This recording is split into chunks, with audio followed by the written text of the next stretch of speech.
warahmatullahi wabarakatuh. Assalamualaikum warahmatullahi wabarakatuh. Waalaikumsalam warahmatullahi wabarakatuh. Waalaikumsalam warahmatullahi wabarakatuh. Oke, di pertemuan kedua ini kita akan langsung praktekkan bagaimana proses backup dan restore database. Tapi sebelum saya bahas tentang itu, saya bahas dulu untuk tugas ke-7 kemarin. Saya lihat masih ada yang perlu diperbaiki dan saya cek masih banyak yang kemarin masih ada yang harus direvisi ya. Dan yang kumpulin juga masih dikit. Tugasnya kemarin adalah implementasi join tabel dan diupload di dalam GitHub ya, link kalian masing-masing.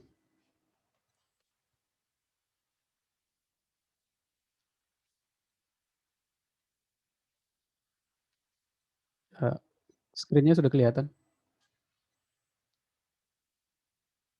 Terlihat, Pak.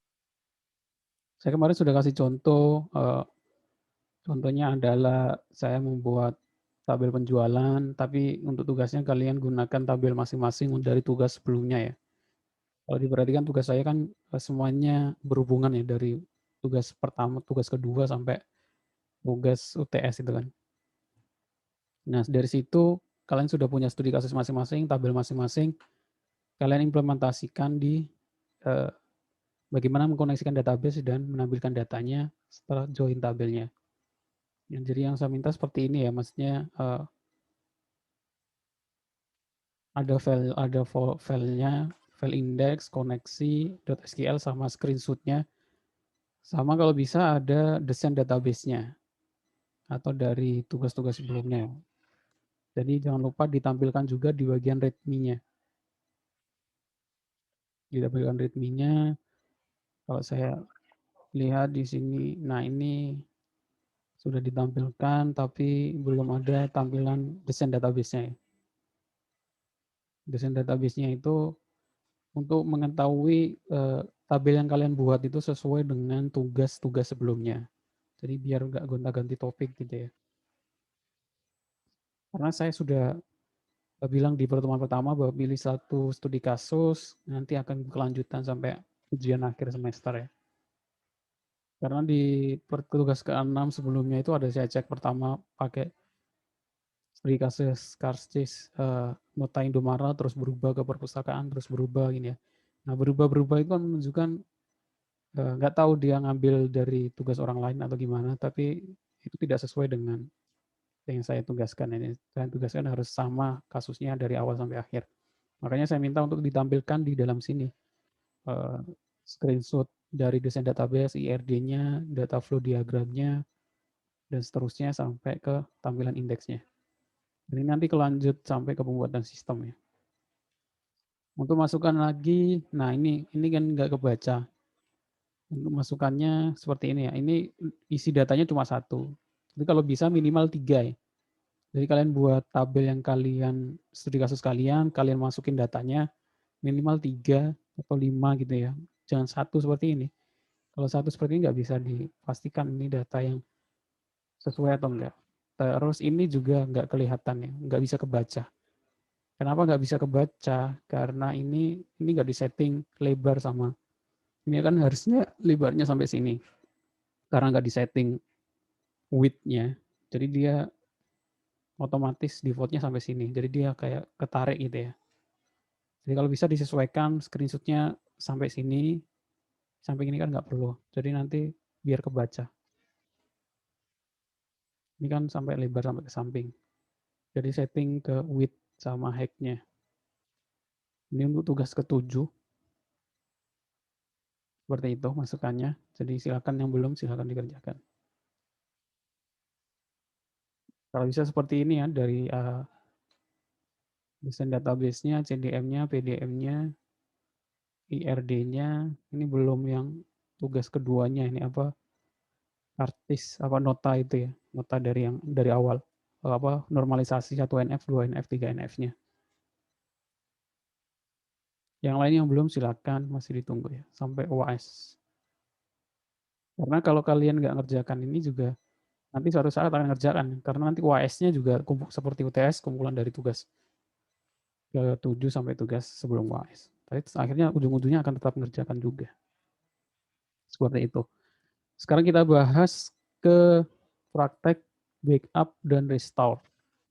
Otomatis nanti masing-masing harus praktek ya. Artinya sebenarnya bukan tugas ya, praktek ya.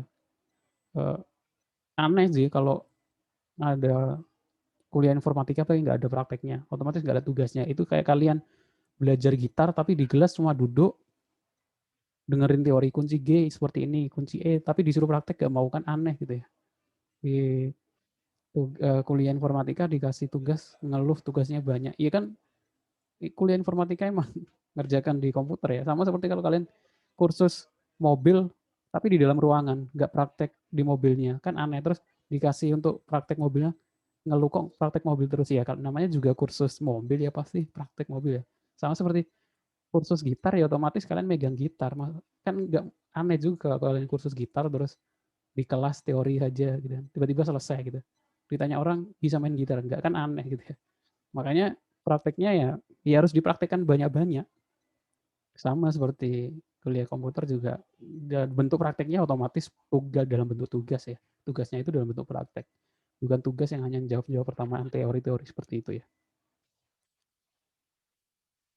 Karena pengetahuan dan pengalaman itu nggak mungkin didapatkan dari praktek, nggak mungkin didapatkan hanya dengan berteori seperti itu. Kita bahas untuk ini yang pertama tentang menggunakan SQL ya. Backup dan restore yang pertama itu tadi ada 3 cara, dengan SQL, dengan MySQL dump, dengan PHP-Admin. Kalau PHP-Admin nggak perlu praktek ya, karena tinggal klik-klik.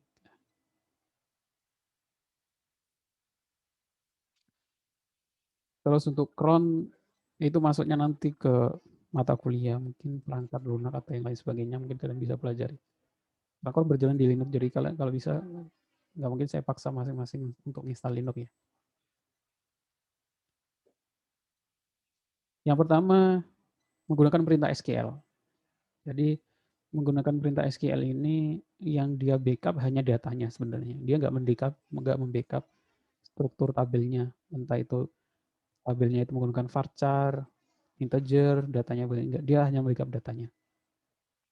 Perintahnya bagaimana? Yang pertama masuk dulu ke dalam database, otomatis database yang kalian buat dari tugas 2 itu ya. Tentunya di sini saya masuk ke kan nama underscore name ya. Di sini ada Messi underscore 3111. Terus kalau sudah masuk, kita lihat dulu tabelnya apa saja. Ini tugasnya juga otomatis praktek seperti ya. Nanti kalian praktek masing-masing, buat laporannya seperti ini. Sudah saya kasih contoh screenshot masing-masing tiap langkah. Jangan tiba-tiba langsung selesai, nggak ada screenshotnya itu, nggak ada langkah-langkahnya. Tiap langkah di screenshot untuk membuktikan bahwa kalian kerjakan sendiri. Otomatis bisa dilihat dari nama database-nya. Kalau nama database-nya bukan nama dia dan NIM dia kan berarti milik orang lain. Terus kita show tables dulu. Ya, di dalam database itu ada tabel apa saja. Nah, kita pilih salah satu tabel yang ingin kita backup. Contohnya saya pengen backup tabel pelanggan. Caranya bagaimana? Kita tuliskan perintah. Nah, sebelumnya ini ada 2 opsi sih. Kalian boleh menggunakan log tabel. Jadi kalau log tabel itu artinya dikunci dulu biar nggak ada transaksi, nggak ada penambahan dan pengurangan data. Jadi dikunci dulu. Habis nanti kalau sudah di backup, di unlock lagi. Nanti kalau untuk di restore. Perintah log tabel, nama tabelnya diikuti dengan red. Nanti artinya kalau sudah kita log, ya, data nggak bisa diisi, nggak bisa di-select, nggak bisa di-update, nggak bisa di-delete. Kalau sudah kita log, kita lanjutkan ke backupnya, yaitu dengan perintah ini select bintang, artinya kita masukkan semua datanya into out file ke dalam file keluar out file. Ini nama filenya, ini sesuai dengan yang kalian inginkan ya. B underscore pelanggan atau backup pelanggan atau pelanggan underscore tanggal backupnya juga boleh. Ini terserah masing-masing. From tabelnya. Contohnya di sini tabel pelanggan. Kalau tidak ada error berarti query oke.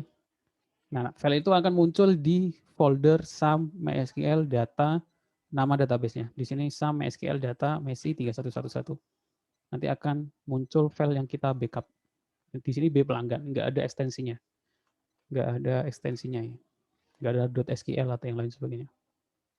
Nah, di sini file ini akan kita gunakan untuk restore suatu saat kalau data kita terjadi masalah. Seperti itu. Kalau sudah berhasil backup, otomatis kita harus bisa melakukan restore atau recovery.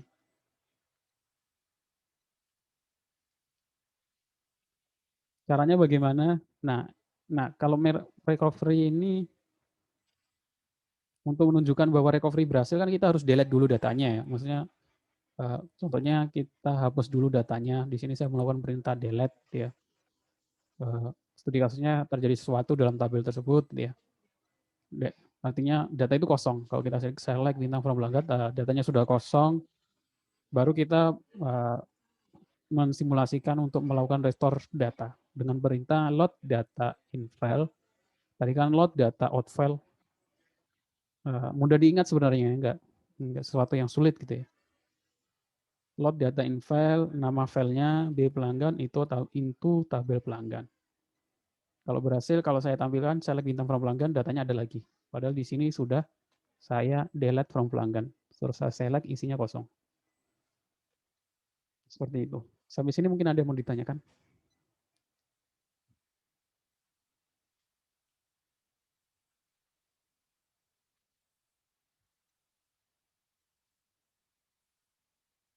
Silakan kalau ada yang mau ditanyakan.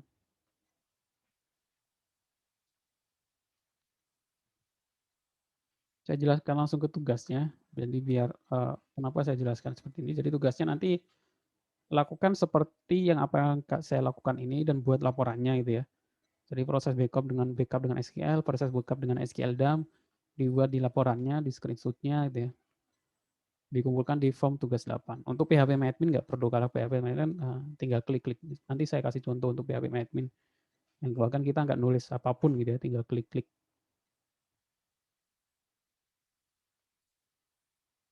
Ini untuk yang pertama menggunakan perintah SQL.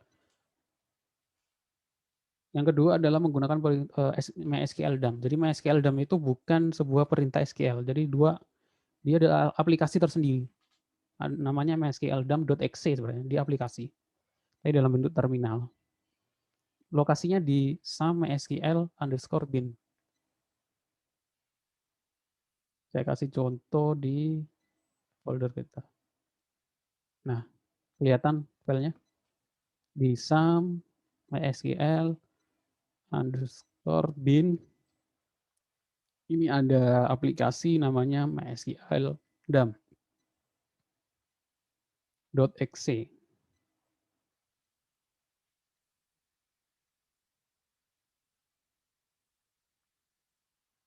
Ini ya, MySQL dump.exe. Ini yang kita jalankan.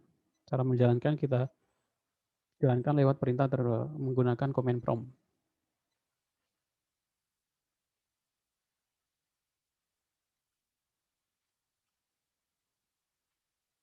Nah, di sini di C MySQL bin MySQL dump.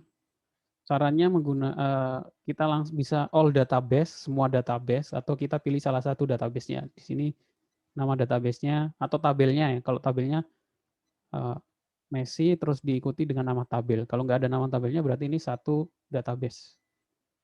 Lebih besar artinya kita simpan di dalam file kita.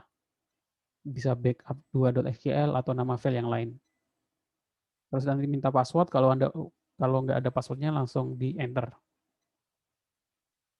Kalau nggak terjadi tulisan error, nggak ada informasi apa-apa, artinya berhasil kita cek di dalam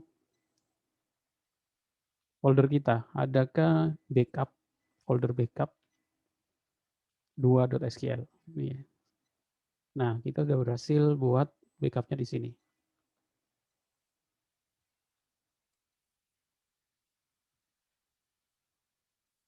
Untuk restore-nya sama saja seperti yang tadi. MySQL dump, min u artinya user, root, min p artinya password, nama tabelnya, nama database-nya lebih kecil ya. Kalau tadi lebih besar, ini lebih kecil. Terus posisi backup kita ada di mana. Kalau ini backup-nya di ada MySQL bin, ya kita tulis C, sum, MySQL bin, .sql.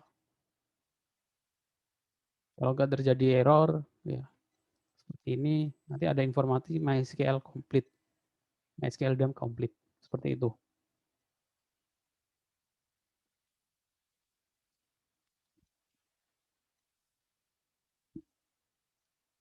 Itu untuk merestore data MySQL menggunakan aplikasi fungsi MySQL dump.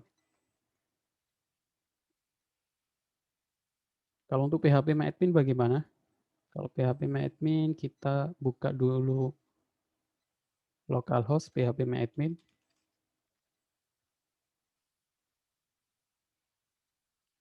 Kita pilih terserah ya. Ini contoh tabel MHS. Ya kalau kita ingin backup, kita tinggal klik menu export. Nah, kita pilih SQL atau CSV. Ada banyak format. Standarnya .sql ya. Kita kirim. Ya udah selesai seperti ini ya. Kalau importnya kita klik import, kita choose file, filenya di mana? Ini ya. Kirim saja. Seperti itu. Jadi kalau PHP MyAdmin ya nggak ada masalah, tinggal klik. Sampai sini mungkin ada yang mau ditanyakan? Silakan kalau ada yang mau ditanyakan.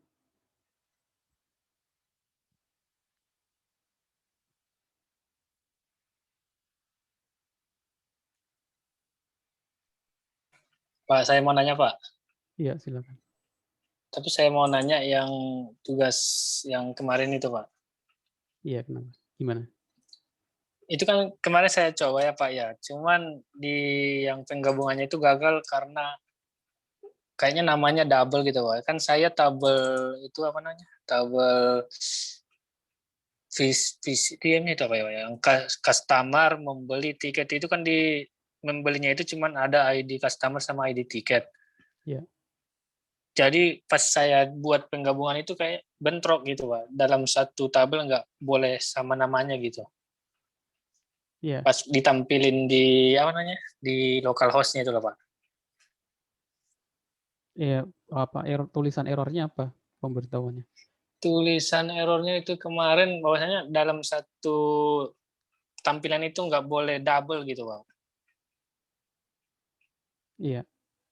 Maksudnya nggak boleh double Ini untuk. maksudnya saya mau, kan kemarin kita bikin RDM ke PDM itu ya, Pak ya. Iya. Nah, waktu itu kan ada tabel customer, tiket, sama transaksinya kan saya buat membeli. Cuman di tabel membeli itu cuman ada dua apa namanya? Dua field.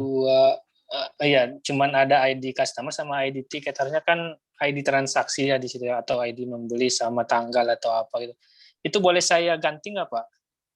Itu karena ini ya kalau salah, relasinya many to many, jadi muncul tabel baru membeli menjadi ini, dia ada tabel baru.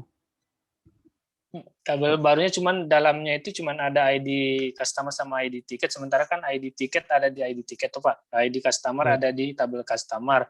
Cuman di transaksinya itu cuman nggak ada kan, biasanya kan ada kayak ID transaksi gitu, bukan, Pak? Ya itu Waktu itu kan karena kalau nggak salah, ini, karena gimana, Pak? bentar saya share screen dulu.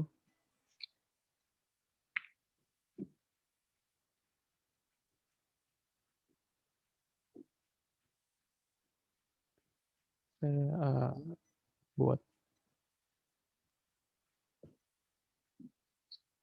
whiteboard, mana whiteboard ya?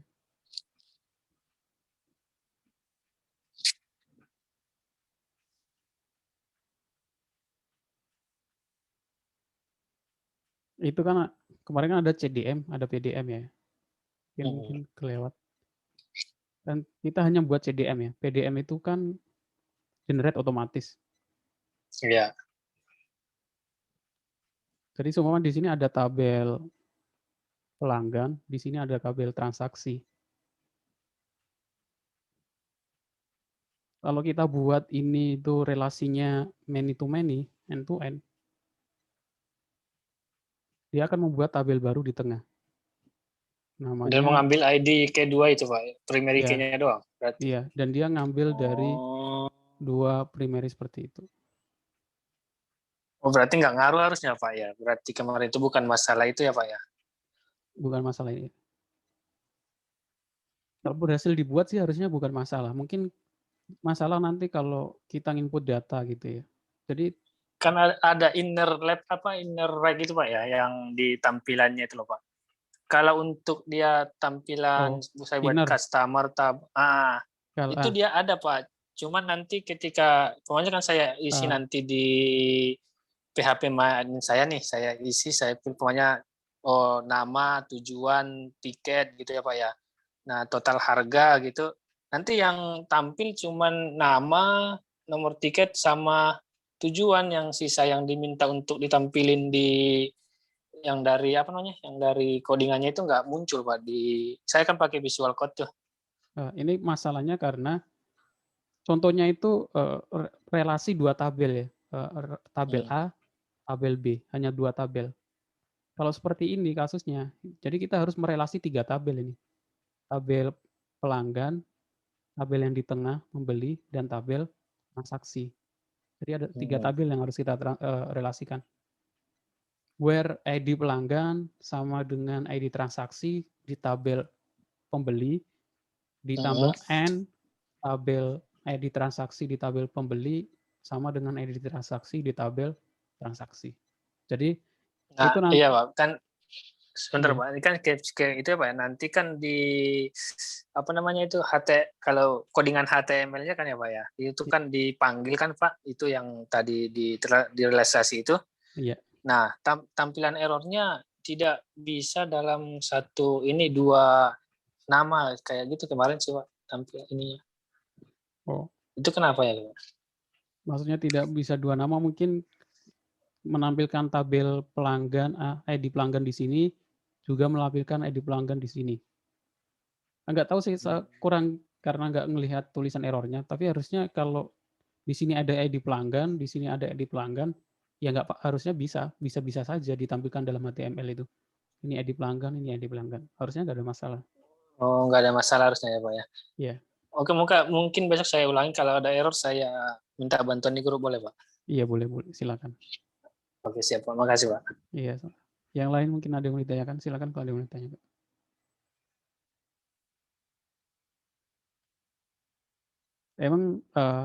Emang sebenarnya agak jarang sebenarnya many to many. Emang idealnya many to many itu harus tetap dilaksanakan ya sesuai dengan kasus. Tapi kadang orang faktanya di lingkungan itu orang kadang mengabaikan many to many. Karena akan buat ribet seperti ini. Jadi biasanya langsung aja dibuat one to many sih. Kalau di sini tabel pelanggan, di sini tabel transaksi ya, dua langsung berhubungan, di sini kita tambahkan ID pelanggan gitu ya. Tapi aturan yang benarnya emang seperti ini. Tapi kalau seperti ini kita nggak bisa join 2 tabel, kita harus join 3 tabel, termasuk tabel relasi yang di tengah. Seperti itu. Oke, yang lain mungkin ada yang mau ditanyakan?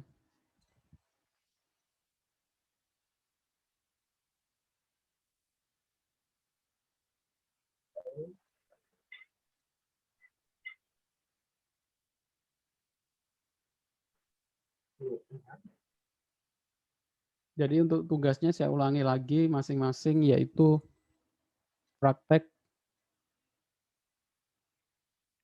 backup ya, seperti yang saya contohkan. Backup dan restore dengan MySQL dan dengan MySQL DAM. Kalau untuk PHP MyAdmin, saya kira nggak perlu praktek ya, karena tinggal klik-klik saja. Jadi untuk pembelajaran itu kita bisa melaksanakan dengan PHP MyAdmin. Tapi untuk orang yang masuk belajar pertama kali ya, saya anggap masih belajar ya, kalau bisa cukup gunakan terminal. PHP MyAdmin itu nanti kalau untuk membantu sama seperti orang belajar berhitung ya. Nggak mungkin anak SD langsung diajarin menggunakan kalkulator gitu. Nggak boleh ya, harus diajarkan cara perkalian secara manual dulu. Baru nanti ketika SMP, SMA, kuliah boleh dibolehkan menggunakan kalkulator ya, karena dianggap untuk basic-nya sudah bisa. Sama seperti ini ya, kalau untuk MySQL, untuk belajar awam ya, gunakan yang terminal dulu untuk basic-nya. Tapi kalau mungkin sudah mampu, sudah kerja gitu ya, dibuat project sendiri ya, menggunakan PHP-Admin untuk bantu biar lebih cepat, sama seperti kalkulator untuk melakukan biar lebih cepat karena basic-nya kita sudah tahu. Seperti itu. Oke, ada yang mau ditanyakan lagi untuk tugasnya? Atau sudah cukup jelas ya? Pak, mau nanya Pak, ini tugas yang ini dikumpulin GitHub aja atau apa maksudnya link GitHub-nya aja? Yang tugas 8 ini? Iya, dimasukin ke GitHub gitu Pak, terus kita kirim ke link GitHub kita kirim boleh link sih. GitHub-nya gitu Pak ya? Kalau link GitHub-nya kan berarti cuma gambar saja isinya ya. Kalau link GitHub, karena ini kan laporan, bentuknya laporan ya. Ya kalau ini ya boleh GitHub, boleh dalam bentuk PDF ya, Google Drive. Kalau GitHub berarti GitHub-nya isinya cuma screenshot aja ya. Terus kalian tulis laporannya di bagian readme-nya ya. Seperti itu. Begitu PDF ya, aja deh Pak, biar lebih gampang.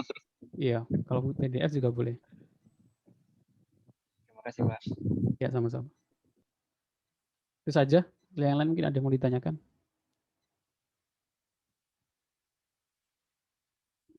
Kalau mau implementasikan cron yang otomatis, harus install Linux terlebih dahulu ya. Kalau saya sih dual boot di sini. Tapi kalau saya wajibkan kan harus masing-masing install Linux ya. Mungkin nanti kalian bisa belajar cronnya saya kira ada mata kuliah sistem operasi ya. Biasanya mata kuliah sistem operasi atau jaringan komputer yang kalian harus install Linux untuk bagaimana install web server, DNS server gitu ya, mail server dan lain sebagainya. Oke, kalau nggak ada yang ditanyakan, mungkin saya cukupkan.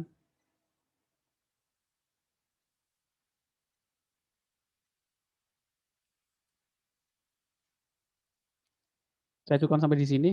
Ya, kalau kalian ditanyakan. Jadi jangan nunggu perkuliahan ini kalau ada menemukan masalah, terus jangan nunggu perkuliahan baru ditanyakan ya. Tanya saja di grup gitu ya. Biar yang lain juga belajar. Yang lain juga saya yakin menemukan masalah yang sama itu, nggak perlu malu atau yang lain sebagainya, sama-sama belajar. Seperti itu ya.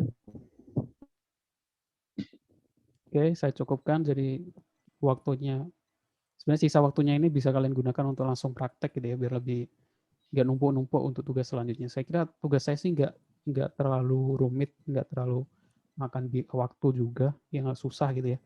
Karena semua tugas sudah saya kasih contoh sebenarnya, tinggal kalian sesuaikan dengan database kalian gitu ya.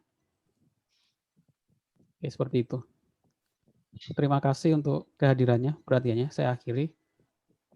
Assalamualaikum warahmatullahi wabarakatuh. Waalaikumsalam warahmatullahi wabarakatuh. Terima kasih ya Pak.